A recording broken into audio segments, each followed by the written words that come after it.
Isaiah 6, starting in verse 1, it says, "In the year that King Uzziah died, I saw also the Lord sitting upon a throne, high and lifted up, and his train filled the temple. Above it stood the seraphims. Each one had 6 wings. With twain he covered his face, and with twain he covered his feet, and with twain he did fly. And one cried unto another, and said, Holy, holy, holy is the Lord of hosts. The whole earth is full of his glory. And the posts of the door moved at the voice of him that cried, and the house was filled with smoke. Then said I, Woe is me, for I am undone, because I am a man of unclean lips, and I dwell in the midst of a people of unclean lips, for mine eyes have seen the King, the Lord of hosts. Then flew one of the seraphims unto me, having a live coal in his hand, which he had taken with the tongs from off the altar, and he laid it upon my mouth, and said, Lo, this hath touched thy lips, and thine iniquity is taken away, and thy sin purged. Also I heard the voice of the Lord saying, Whom shall I send, and who will go for us? Then said I, Here am I, send me. And he said, Go and tell this people, Hear ye indeed, but understand not, and see ye indeed, but perceive not. Make the heart of this people fat, and make their eyes heavy, and shut their eyes, lest they see with their eyes, and hear with their ears, and understand with their heart, and convert, and be healed. Then said I, Lord, how long? And he answered, Until the cities be wasted without inhabitant, and the houses without man, and the land be utterly desolate, and the Lord have removed men far away, and there be a great forsaking in the midst of the land. But yet in it shall be a tenth, and it shall return, and shall be eaten as a teil tree and as an oak, whose substance is in them. When they cast their leaves, so the holy seed shall be the substance thereof." Let's go ahead and have a word of prayer. We read the portion, but it helps us with the context of the passage, and I believe it's important for us to see. And we're going to, as we go through the message, we'll look at different parts of this chapter. Here is Isaiah standing before God. Isaiah is standing before God, and he begins by describing the scene. He starts off with, here is God sitting on his throne above all else, and then begins to describe the seraphim, and then, with the 6 wings, and how does he word it? The 6 wings, with twain he covered his face, with twain he covered his feet, and with twain he did fly. And then he says that one of the seraphims begins to cry out, Holy, holy, holy is the Lord of hosts. And Isaiah realizes, seeing all of this scene, Isaiah realizes, I don't belong here. I'm not perfect. I'm an unclean man. I live in the middle of a bunch of unclean people. I shouldn't be in the presence of God. I don't deserve to be here right now. And one of the seraphims, he explains, comes over with a live coal from the fire and lays it on his mouth to purge him of his iniquity, at which point God speaks. And I love this, that when God speaks, everything else that's happening fades away. All of the other things that are going on in this passage suddenly don't have as much importance. The seraphims are no longer mentioned once God speaks. I mean, you think about it. You're talking about a 6-winged angel. This is going to be an impressive sight. This is going to be the sort of thing that really grabs your attention. But compared to God speaking, it paled. The seraphim crying out is no longer heard. We're talking a voice that he describes that just moments before this, that when the seraphim was speaking, it's so loud that it shook the posts of the door. So loud and powerful that the building shook when the seraphim spoke, but when God spoke, that was no longer heard. The coal on his tongue was no longer thought of. I don't know about you. If someone put a hot coal on my tongue, it's not something that I would move past real quick. I'd be kind of stuck on that. That's going to hurt. But compared to the Lord speaking, that was no longer worth mentioning. And God speaks, the Lord speaks and says, Whom shall I send, and who will go for us? And maybe this is just my imagination, but I can picture Isaiah kind of, looking around the room. God saying, Whom shall I send? Who will go for us? And it's, just Isaiah and the Lord and the seraphims. And maybe I'm taking maybe I am imagining a little bit too much here, but I, in my mind at least, see him looking at the seraphim saying, are you going? Why aren't you volunteering? How about you with the booming voice that shook the posts of the door? You'd be great at this job. People would listen to you, you with your 6 wings and your voice that makes buildings shake. You should really volunteer for this. You can go for God. No one steps up, and I picture Isaiah after looking around the room and no one stepping up. And again, this isn't Bible. This is kind of my mind of it, but I see something along the lines of Isaiah going, well, I'm here, God. I guess if you need someone, I'll go. We don't see him arrogant here.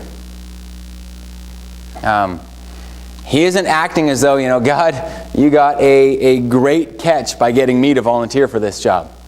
Just a moment ago, he's talking about how he doesn't belong here, how he's undone, how he shouldn't even be here. What we see in the passage is the opposite of arrogance. It's more of an attitude of, well, God, I'm not much, but if you need someone, I'll do it. Here's what Isaiah is. He is willing. He's just willing. That's what God wants from us. God isn't looking for a great orator. It's what the seraphim a moment ago with the booming voice. God isn't looking for necessarily a great orator. Not to say that he can't or wouldn't use one, but that isn't the quality that he's seeking, which is good, because if that was a necessary qualification, a lot of pastors that I know, myself included, wouldn't be in the ministry. Public speaking is, it's something I've done my entire life, being in a pastor's home, but it's not something I would at all call my strong point. But that's not the qualification that God's looking for. God isn't looking for someone who is exuding confidence.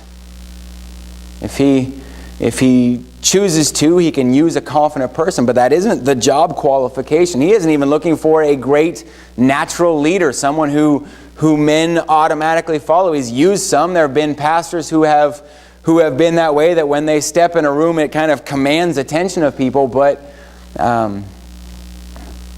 of many of the people that God has used, that isn't true. That's not a necessary quality. The only quality that is required to be used of God is simply what we see in Isaiah, that you're willing. That you're willing. It's what Isaiah is here. He says, I'm an unclean man with unclean lips from an unclean people, but if you want me, I'm willing. That's exactly the point that every one of us needs to reach.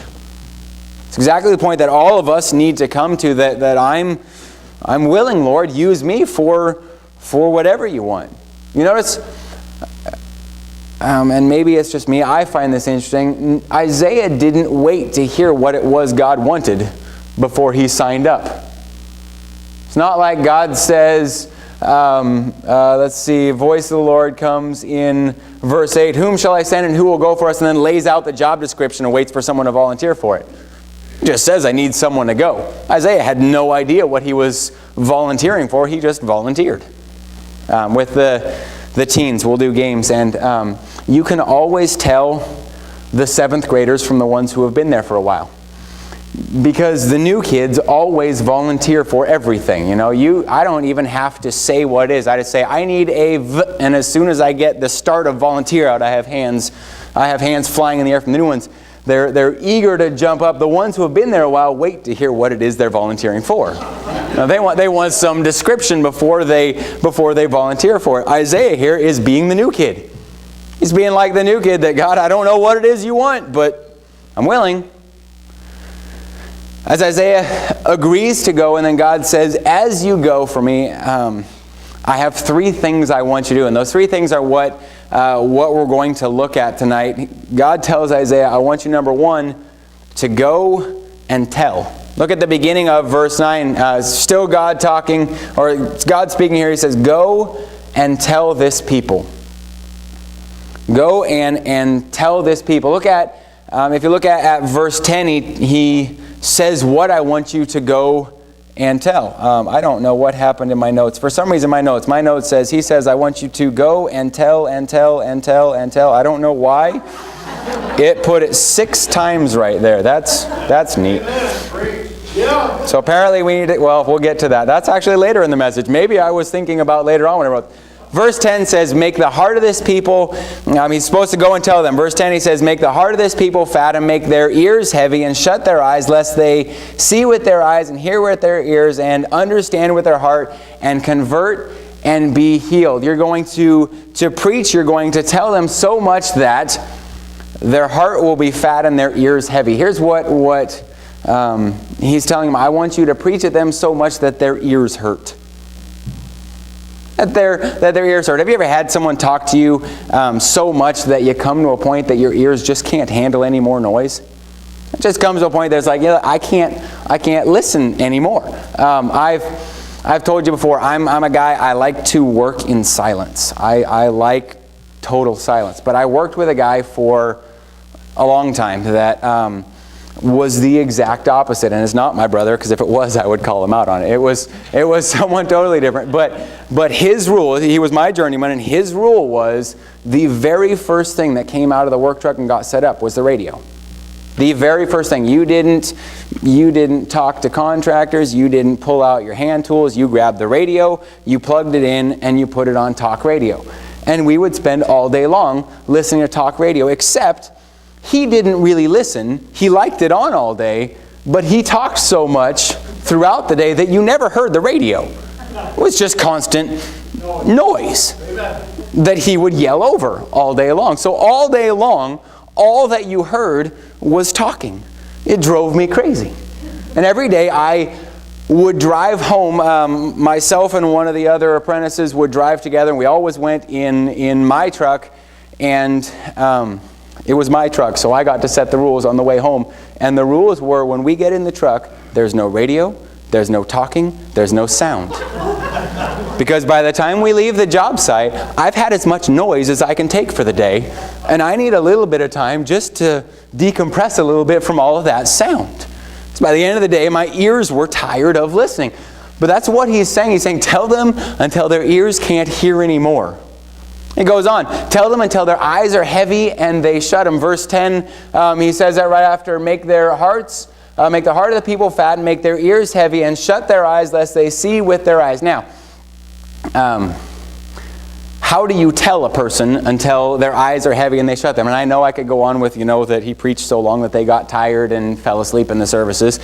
I don't think that's what the passage is saying. And I did some studying on this week. I don't think that's what the passage is saying. I think it's telling, what the passage is telling them is, tell them with more than just your words coming out of your mouth, but show them. Tell them with your actions. Any of you who have heard me preach much know that I am big on this, that your testimony, the way that you live, tells people a lot more about what you believe than the words coming out of your mouth do. I can preach at people all that I want to, but if people don't see it in my actions, they're not going to believe a word that I say. I'm not going to believe anything that comes out of my mouth. I've given the example before of the contractor who, when he found out I was a pastor, he introduced me to his boss of, this is Caleb, we're both Christians. And his boss's response was, I believe Caleb is, I don't believe you are. Because his actions didn't show it. Words were saying it, his actions didn't show it. It doesn't matter how much we say something or preach or tell something, if we're not living it, then our words don't do any good at all. Oftentimes this is where, and I know this isn't every case, but I've seen it in a lot of cases, this is where a lot of parents seem to trip up, that the kids grow up and run from God, and parents crying, saying, where did I go wrong? This isn't what we taught them. And it always leaves me the question, but what did you show them? And the only reason I question that is I have a pastor friend who has admitted to me, none of his kids are even in church at this point, and he's admitted to me the reason is, at least what he believes, the reason is at church they saw Dad one way, and at home they saw me another. They heard me preach, and instead they did what they saw at home rather than the message I taught. Your actions say a whole lot more than your words do.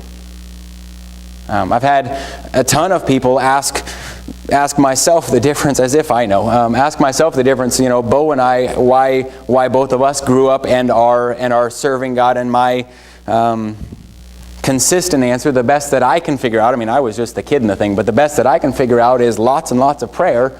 And my parents lived the same at home as they did at church. I didn't see a difference. They didn't just tell us this is how a Christian's supposed to live. They showed us. They lived it.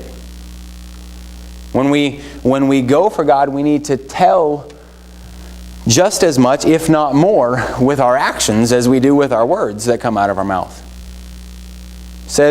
He says, tell them until they can't listen anymore, until they can't see anymore, and then tell them, and I like this, until they understand. Until they understand. Verse 10, the end of it, until understand with their heart and convert and be healed. Keep telling them until it gets through. Amen. Keep telling them until they finally listen. Don't get discouraged.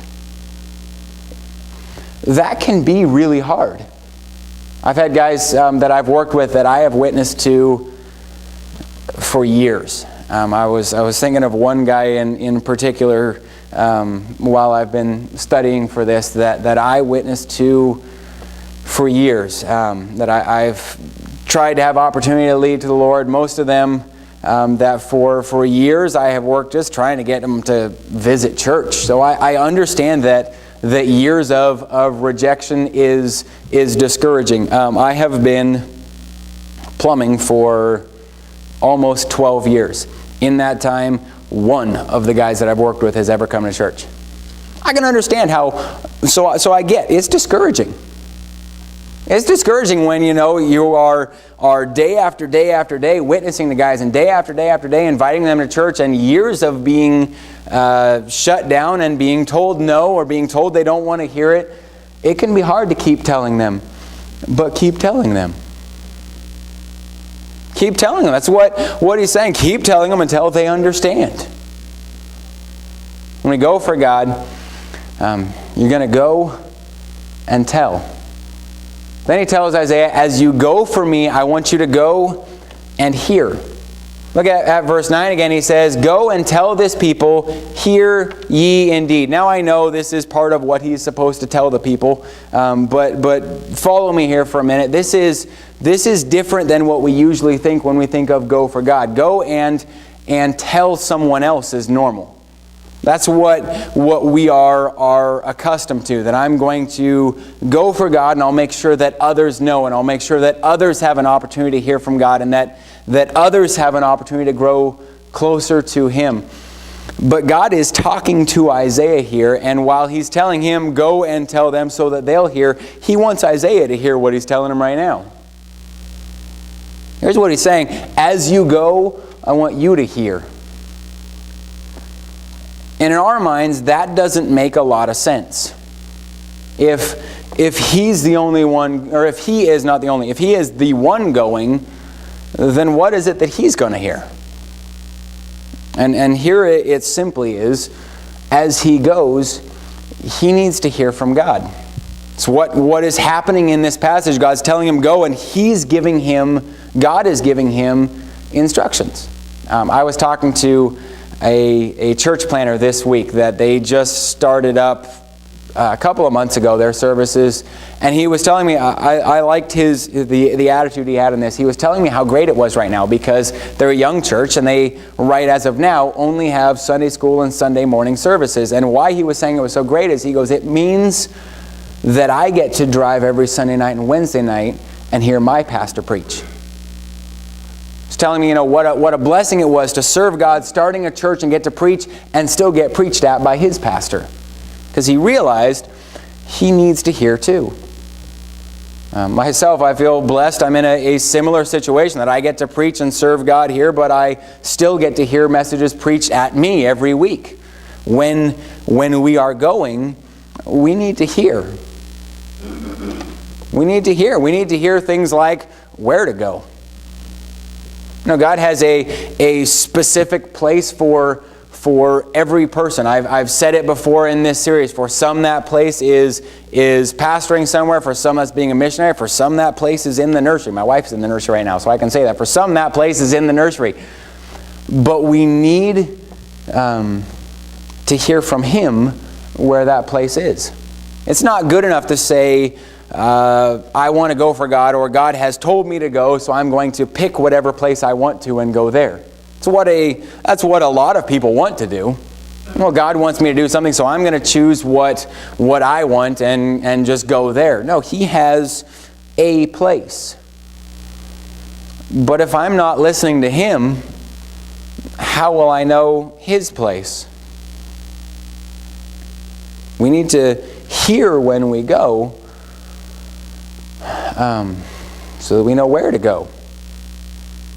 We need to hear when we go so we know who to go to. God does nothing by chance. He has a purpose and a plan in everything that He does, which means that He has planned who you'll be a witness to. He knows. God prepares hearts before we ever get to Him, but if we aren't listening to God, then how will we know to whom to go? Hear God to know where to go, and hear God to know to whom to go, and then hear God to know what to say. Maybe you aren't like me. There's no, all of you would agree with that. There's probably no one like me. But I am the type that my mind, when I talk to people, goes completely blank. I can practice what I want to say all I want. The soul winning classes growing up, I took at least 3 of them. I can practice what I want to say all I want, and trust me, I do. When I know that I'm going to have a conversation with someone, you're going to think I'm crazy, I rehearse the conversation in my head. I do. I think through what it is, which works out okay until they say something that I hadn't planned in my head. And then it really messes me up, and I really want to stop them and say, no, you were supposed to say, and tell them what their line is, because it really messes me up. When I talk to people, my mind goes completely blank. That's why when I get up here, I write my notes out. Some preachers don't do that. I was scolded by a preacher one time because he claimed you should have nothing but an outline and then just let God lead you from there. If I did that, you think I'm short now, you would get an outline and an invitation. That's about it, because I'd get up here and my mind would go completely blank. It's the same way when I go door knocking. Again, I've taken bunches of soul winning classes and rehearsed what it is you're supposed to say. And part of, for myself at least at this point, why it's so scary to me, I'm the assistant pastor. I'm supposed to know what to say. But someone opens their door and I go blank and stare at them with a really stupid look on my face. So here's what I've learned to do. I have to just pray that God's going to give me the words and then listen to Him. It's going to go be better than what I could come up with anyways. I just need to listen for Him. I need to hear. The Lord tells Isaiah, I want you to go for me, and as you go, you're going to tell others, and as you go, you're going to hear me. And then lastly tonight, it tells Isaiah, I want you to go and don't stop. Look at verse 11 and 12. I like how this starts out. Then said I, Isaiah speaking, then said I, Lord, how long? And He answered, until the cities be wasted without inhabitant, and houses without man, and land be utterly desolate, and the Lord have removed men far away, and there be a great forsaking in the midst of the land. I love this. Maybe it's I have a slight mean streak in me. Maybe it's that, but I love this. God goes through all of this. Here's your instructions, and Isaiah says, okay, God, this is what you want. That's what I'll do. How long?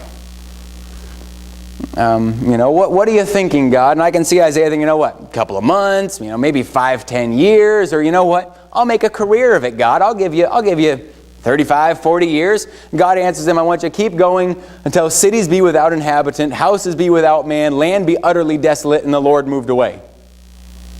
And maybe, again, this is just my imagination, but I see Isaiah's jaw hit the floor.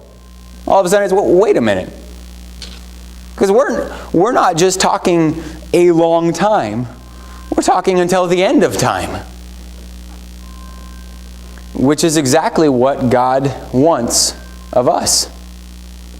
It's exactly what God wants of us, that we would go for Him until, until the day we take our last breath, or until the day He comes to take us home. I've said this, used this example before, that the Great Commission has no expiration date. There is no go ye therefore until. It doesn't say go ye therefore until you're tired. You won't find that in the Bible. There's no go ye therefore until you retire. There's no go ye therefore until you reach a certain number of years. Not even a go ye therefore until you've reached a certain number of souls. There's no stopping point. It's just go. And then keep going. Go until the day that either you take your last breath or that God comes to take us home. And I understand that sometimes that go has to change for some of the things that they some things that we used, or that a person used to do for God, maybe their body can't handle anymore. That doesn't mean sit on the sidelines.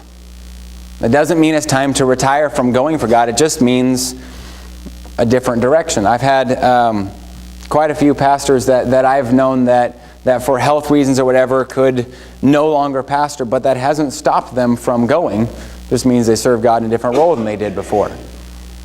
Because they get the idea they aren't supposed to stop going. Just keep going. I'm going to wrap the message up this evening, and I want to do it in this way. Be a willing servant.